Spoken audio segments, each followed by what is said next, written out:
जो भौगोलिक स्थिति है इजराइल की, वो अपने दर्शकों को हम दिखाना चाहते हैं ताकि आप भी समझें कि इजराइल को कई बार उस पर उंगलियां उठाई जाती हैं, लेकिन इजराइल, फुल फ्रेम काटिए ग्राफिक्स को मेरे साथ, इजराइल चारों ओर दुश्मनों से घिरा हुआ एक देश है।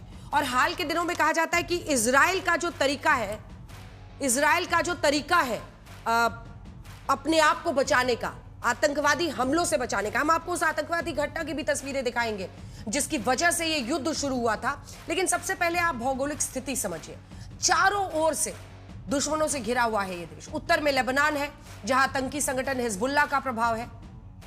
जूम इन कर सकते हैं क्या थोड़ा सा हम? उसके बाद देखिए इजराइल के उत्तर पूर्व में सीरिया है, पूर्व और दक्षिण पूर्व में जॉर्डन की सीमा लगती है, जबकि दक्षिण पश्चिम में इजिप्ट है। अब पूर्व में फिलिस्तीन के नियंत्रण वाला वेस्ट बैंक है जो इस तरफ है, आपको दिख रहा है। गाजा में हमास का नियंत्रण है और ऐसे में ये देश लगातार आतंकवादी घटनाओं को देख रहा है। मैं इजराइल के प्रतिरोध के गठबंधन यानी एक्सिस ऑफ रेजिस्टेंस के बारे में आपको बताती हूं। ये ईरान समर्थित संगठन है जिनमें लेबनान में हिजबुल्लाह का प्रभाव है, गाजा में हमास का नियंत्रण है और हमास ही था वो जो इस आतंकी घटना के पीछे था इजराइल के। येमेन में हूती का बेस है और माना जाता है कि बाय एंड लार्ज इन सबको ईरान का समर्थन मिलता है। तो ऐसे में यहूदियों का ये देश इजराइल अपने अस्तित्व को कायम रखने के लिए वहां पर एक जबरदस्त जंग डे टू डे लड़ रहा था। लेकिन जब ये घटना वहां की घटी, जिसका वीडियो अब हम आपको दिखाना चाहते हैं, एक बार दिखा दीजिए, जो आतंकी घटना घटी जिसके बाद से 7 अक्टूबर 2023 की घटना, इजराइल पर हमास के आतंकियों ने हमला किया था, जिसके बाद ये युद्ध शुरू हुआ और इसी को लेकर पूरा विवाद है कि भाई फिलिस्तीन के साथ आपको खड़े होना चाहिए एक देश के तौर पर। वहां पर लोगों को मारा जा रहा है। अब देखिए क्या हुआ था, क्योंकि 7 अक्टूबर 2023 को इजराइल पर हमास के आतंकियों ने हमला किया था। निहत्थे लोग वहां पर जश्न उस वक्त अपने फेस्टिवल का मना रहे थे। इस हमले में 1219 इजरायली मारे गए, जिनमें अधिकतर आम नागरिक थे, वो मार दिए गए। 251 बंदी बना लिए गए, उनको ले जाया गया। फिर टॉर्चर की एक नई कहानी शुरू हुई। यह हमला एक यहूदी त्योहार शेमिनी अत्ज़ेरेत के दिन हुआ था। हमले की शुरुआत करीब बताया जा रहा है कि 2220 रॉकेट्स के हमलों से हुई थी। तो पूरी तैयारी थी। 20 मिनट के अंदर सोचिए आप, लगभग 2,2500 रॉकेट दागे गए 20 मिनट के अंदर। ऐसे अप्रत्याशित हमले को रोकने के लिए इजराइल का आयरन डोम डिफेंस सिस्टम भी तैयार नहीं था। इस हमले के बाद इजराइल ने हमास आतंकियों के खिलाफ अपना बदला लिया और उसके बाद से ये युद्ध चल रहा है। लेकिन कई लोग ये मानते हैं अजय आलोक जी कि इजराइल ने भी, मतलब हाल में ही देखा कि किस तरह से वहां से कई जो बंदी बनाए गए थे उनको रिहा भी किया गया, उनको वापस इजराइल भेजा गया।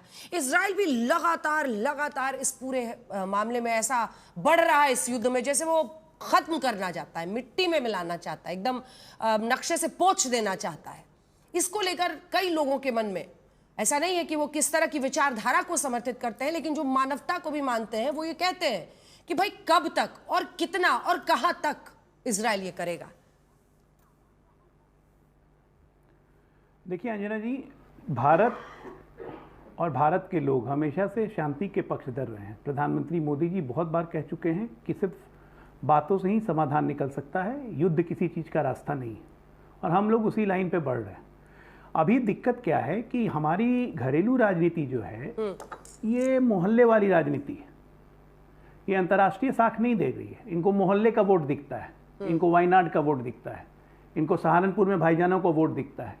इनको लगता है कि अगर हम गाजा की बात करेंगे, इजराइल की गाली देंगे, भारत से संबंध खराब करने को कहेंगे, तो हमारा भारत में भाईजानों का वोट इंटैक्ट रहेगा।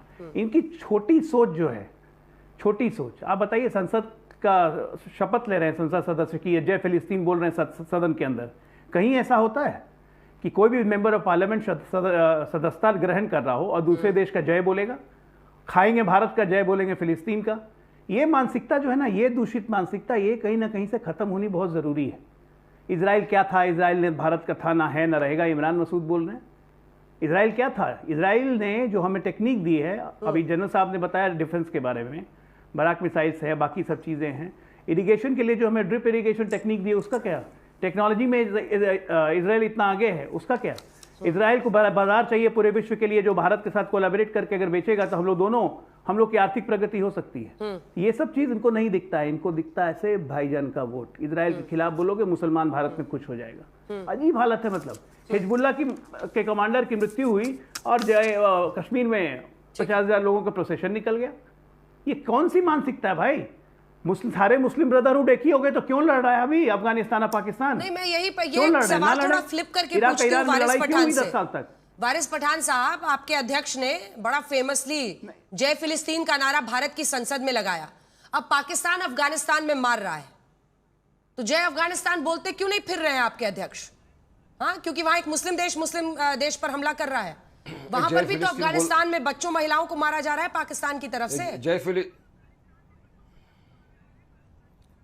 अंजना जी देखिए, आज मोदी जी गए इसराइल ना, क्या अच्छा होता कि 15 मिनट के लिए गाजा को चले जाते, फिलिस्तीन चले जाते, वहां देख लेते ना कि उनका जो दोस्त है वो जालिम नेतन्याहू ने किस तरह से नरसंहार करके 70,000 से ज्यादा लोगों को मार दिया, नरसंहार कर दिया। 50,000 के करीब मासूम बेगुनाह बच्चों का नरसंहार करके मार दिया, कत्लेआम कर दिया। 10,000 लोगों की अब तक बॉडी नहीं मिली। पता चल रहा है कि रूबल के अंदर दब के मर चुके करोड़ों लाखों लोग बेगुनाह बेघर से हो गए, बेघर बेसहारा हो चुके। उसको आईसीसी की कोर्ट ने 2014-24 के अंदर घोषित कर वारंट निकाला नेतन्याहू के खिलाफ, आपको पता है। और इसमें लिखा हुआ है रीजनेबल ग्राउंड्स टू बिलीव के क्रिमिनल रिस्पांसिबिलिटी था उसका, crime against humanity committed during the conflict in Gaza. जब हमास ने हमला करके यहूदियों को मारा अपने त्योहार के दिन, तब वो ग्रेट सर्विस टू ह्यूमैनिटी था। आप आईसीसी से बड़े नहीं है। नहीं, आप आईसीसी से बड़े, फिलिस्तीन के साथ खड़े रहना कोई गुनाह नहीं है। पूरा भारत देश। इनको मेरी आवाज नहीं जा रही है क्या? इनको सवाल नहीं सुनाई दे रहा है क्या मेरा? महात्मा गांधी खड़े थे फिलिस्तीन के कॉज के साथ। वारिस पठान, मुझे बताया जा रहा है आपको सवाल जा रहा है। सुनना नहीं चाहते ना, ये एक तरफा सब खड़े फिलिस्तीन के साथ। क्यों अटल बिहारी वाजपेयी खड़े, फिलिस्तीन महात्मा गांधी खड़े, वारिस पठान भी खड़ा है। अरे इंसानियत का तकाजा, इंसानियत के साथ खड़े रहना चाहिए। गाजा में जाके देख लो क्या हालत हो गई है। अरे जो एड लेने जाते हैं उन तक के ऊपर फायरिंग करके मार दिया गया है। सुनिए वारिस पठान, आपके आईसीसी पागल था, आईसीसी के जजेस से बड़े हो गए। आईसीसी के जज से बड़े आलोक हो गए। एग्रीकल्चर के लिए वो ड्रिप इरिगेशन आपके दिमाग को चाहिए, किया है, मार दिया दिमाग को इरिगेट करो, इंसानियत का कत्लेआम कर दिया अपने दिमाग को इरिगेट कीजिए। ये मुस्लिम ब्रदरहुड फैलाने के लिए यहाँ पर रायता फैलाने की जरूरत नहीं है। जाके मोदी जी मिल रहे हैं मुसलमानों से प्यार दिखाने के लिए। मासूमों का अरे हैदराबाद में कहाँ हो जाता है मुसलमानों का प्यार? जब छोटी छोटी बच्ची को अरब उठा के ले जाते हैं, उस वक्त मुस्लिम ब्रदरहुड याद नहीं आता है।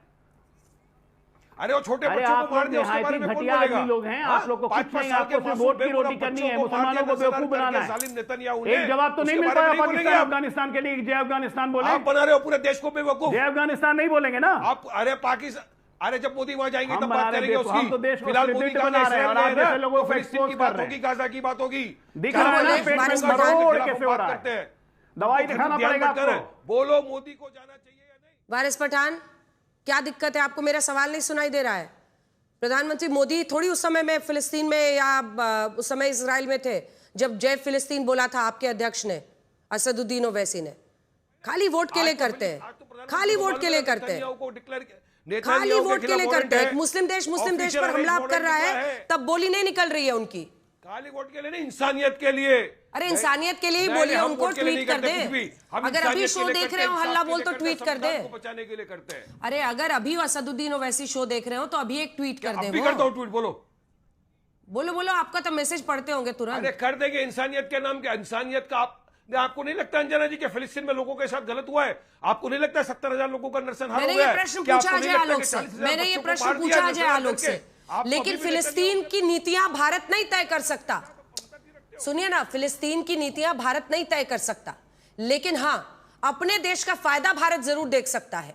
और उसी में मैंने उनसे सीधा यही पूछा कि अब तो पूरा विश्व ये पूछ रहा है ना कि इजराइल कब तक, कहां तक, कितने तक, कहां तक क्या करना चाह रहा है। ये सवाल तो बनता ही है, क्योंकि ये इतने साल इस युद्ध को हो गए हैं और कहां पर जाकर विराम होगा, ये सवाल तो बनता है। लेकिन आपका जो फार्स है वो भी तो कॉल ऑफ होना चाहिए ना। जय फिलिस्तीन, आज पाकिस्तान अफगानिस्तान पर हमला कर रहा है तब नहीं समझ में आ रहा है आपको, तब नहीं, वहां पर वोट नहीं दिख रहा होगा, क्योंकि भारत में आपको लग रहा है कि भारत के मुस्लिम अफगानिस्तान से अपने आप को एसोसिएट नहीं करते, है ना? शर्मनाक नहीं, है। क्यों जय फिलिस्तीन बोलने से क्या आपत्ति है आपको? मेरे को तो ये समझ में नहीं आ रहा है। हकलाने अरे लगे। इंसानियत के साथ भारत खड़ा है। हकलाने अटल लगे। बिहारी वाजपेयी की बात को तो मानो। अरे सवाल महात्मा सुन के गांधी की हकला बात गए को ना। मानो, वारिस पठान की बात मत मानो। वारिस पठान से हो सकता है आपको नफरत हो। अटल बिहारी ने सपोर्ट किया था फिलिस्तीन के कॉज को, महात्मा गांधी ने सपोर्ट किया था। भारत देश सपोर्ट कर रहा है फिलिस्तीन के कॉज को। अरे एक्सटर्नल अफेयर्स पैलेस्टीन के मिनिस्टर साथ का तो हम बयान है खड़े ही फिलिस्तीन के हैं, कॉज को सपोर्ट मदद करना। भी करते और हैं। आप सपोर्ट नहीं कर रहे प्रधानमंत्री मोदी फिलिस्तीन जी को। होके भी आए। जब चैनल आपकी जब बात हो तरह गई, खाली यहाँ बात का रायता फैलाने के लिए नहीं बैठे हैं।